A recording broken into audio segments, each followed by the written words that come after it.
Qeyd eləmək istəyirəm ki, hal-hazırda mənim əvvəl köhnə mailim olub, deməli, Gmail budur.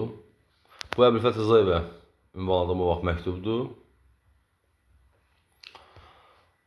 Hansı ki, General Rızayevin şəxsi heyəti ondan gizlədirlər və öz təxribatçılıqlarını və vəzifələrindən sui-istifadə etməkləri barədə General Rızayev heç nə demirlər. Çünki General Rızayevin şəxsi heyəti hal-hazırda əmrləri icra eləyir, oturub durur Mirqafar Seyidovun sözü ilə.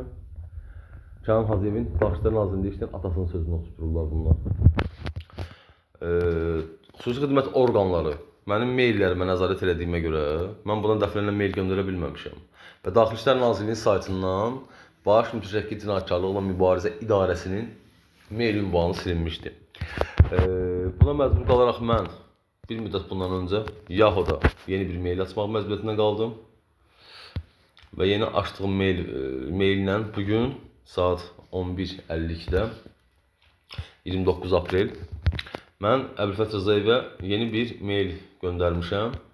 Orada mailimdə qeyd eləmişəm ki, cənab General-Mayor Əbülfət Rızayev sizdən gizlədilən məktubun kopyasını sizə də təqdim edirəm. Xahiş edirəm, tanış olub tədbir görəsiniz. Böyük ehtimal bu e-mailimi də bizim dəyərli General Əbülfət Rızayev cənabına məlumat verməyəcəklər, məruz eləməyəcəklər. Çünki hal-hazırda Baş Mütəşəkkil Cinayətkarlıq Mübarizə İdarəsi Mirqafar Seyidov, Kənan Hacıyevin atası, xüsusi xidmət orqanında işləyən üzləniraq, gey, homoseksual, şizofrenin sözlərini oturtdururlar. Onun da ki, homoseksual olmağı, şizofren olmağını sübut etmək çox sadədir, çox rahatdır əslində.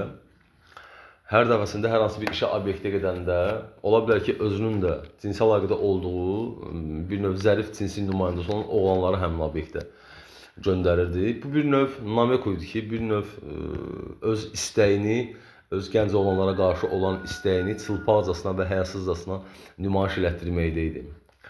Və hal-hazırda da öz çirkin əməllərindən manipulyasiya və məni durmadan təqib eləməkdən əl çəkmir. Təqiblərdən o kömək edən şəxslər bu Kürdəxana Cəzaçəkmə müəssisəsinin rəisi Elnurun qonşusunun Bəhəddin adında qohumlarıdır. Həmin o Bəhəddinin İlqar adında qonşusudur, hansı ki Ayuslar şirkəti o vaxt yaratmışdılar. Həmən İlqarın qohumlarıdır, Lexus markalı maşın. Onun rüşvət almağında kömək edən Anar adında şəxsdir. Gürcüstanlı idi. Gürcüstanlı deyil əslində, Gürcüstanda yaşayan bir Azərbaycan vətəndaşı göy tikinti ilə məşğul olurdu. Musa Vahabi ilə bir yerdə onun rüşvət almağına kömək ediblər. Ümid edirəm ki, bu e-mailim mənim General Rızayevə çatar. Amma belə başa düşürəm ki, Əbülfət Rızayevin şəxsi heyəti çox böyük bir hörmətsizlik nümayiş etdirilir ona qarşı.